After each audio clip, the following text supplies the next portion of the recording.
Hello, எல்லோருக்கும் ரேவதி சம்பத்தின் அன்பான வணக்கங்கள். ஒரு ஃபிஷ்ஷை வச்சு 2 டிஷ்ஷை செய்ய போகிறோம். இது வந்து கொடுவா மீன். இப்போ முதல்ல ஃப்ரை பண்ணுறதுக்கு புளியை கரைச்சி நல்லா திக்காக எடுத்துக்கலாம்.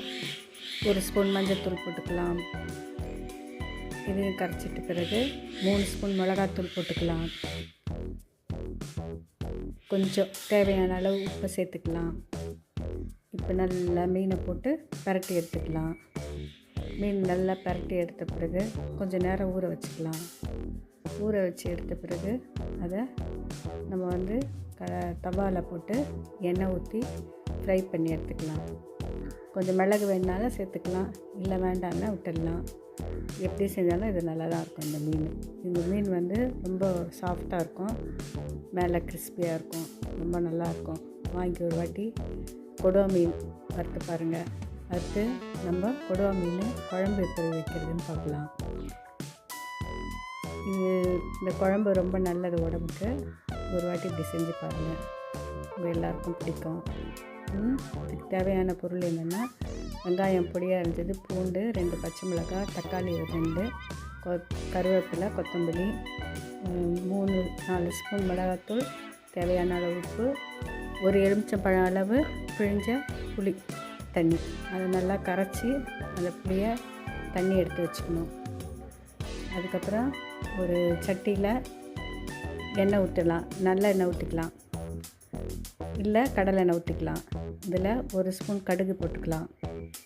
கடுகு நல்லா பொரிஞ்ச பிறகு நல்லா கடுகு பொரியணும். அதுக்குள்ளே மீனையும் நம்ம இதில் பாதி வறுத்துட்டோம், பாதி வந்து குழம்புக்கு எடுத்து வச்சுருக்கோம். 1 ஸ்பூன் வந்து வடகம் சேர்த்துக்கலாம். எப்போவுமே மீன் குழம்பு வடகம் சேர்த்தா ரொம்ப நல்லாயிருக்கும், சுவையாகவும் இருக்கும், வாசனையாக இருக்கும். அதுக்கப்புறம் கருவேப்பிலை 1 கைப்பிடி அளவு சேர்த்துக்கலாம். பூண்டு உங்களுக்கு எவ்வளோ தேவையோ அதையும் சேர்த்துக்கலாம். வெங்காயம் பொடியாக அரைச்சதை சேர்த்துக்கலாம். இது நல்லா வதங்கின பிறகு நல்லா வதக்கணும் எண்ணெயில். அப்போது நல்ல ஸ்மெல் வரும் பாருங்கள். அந்த ஸ்மெல் வந்தால் தான் அந்த மீன் குழம்புக்கே ஒரு டேஸ்ட் இருக்கும். இந்த மீன் குழம்பு மட்டும் நம்ம நல்லா வதக்கி செஞ்சோம்னா அது ஒரு டேஸ்ட்டாக இருக்கும். 2 பச்சை மிளகாய் சேர்த்துக்கலாம். இப்போ வந்து வெங்காயத்தை சேர்த்துக்கலாம். இதுக்கப்புறம் தக்காளியை சேர்த்துக்கலாம். இதெல்லாம் நல்லா எண்ணெயில் வதங்கணும். அதுக்கப்புறம் இந்த மிளகாத்தூள்லாம் எடுத்து வச்சுருக்கோம் இல்லையா, மிளகாத்தூள், மஞ்சள்தூள், உப்பு, இது எல்லாத்தையும் சேர்த்து நல்லா பரட்டிக்கணும். நல்லா பரட்டி அந்த எண்ணெய் மேலே பிரித்து வரணும்.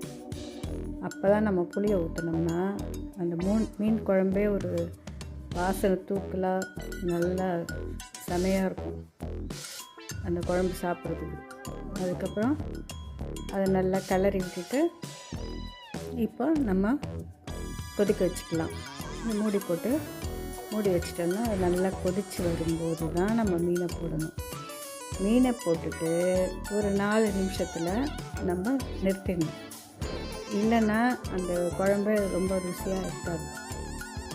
மிளகுத்தூள் கொஞ்சோண்டு சேர்த்துருக்கேன், அதையும் சேர்த்துக்கோங்க. இப்போ மீன் போட்டாச்சு. மீன் போட்டு நல்லா குழம்பு கொதித்தோடனே இறக்கி வச்சாச்சு. இப்போ ஒரு சின்ன பாத்திரத்தில் நம்ம மாற்றிக்கலாம்.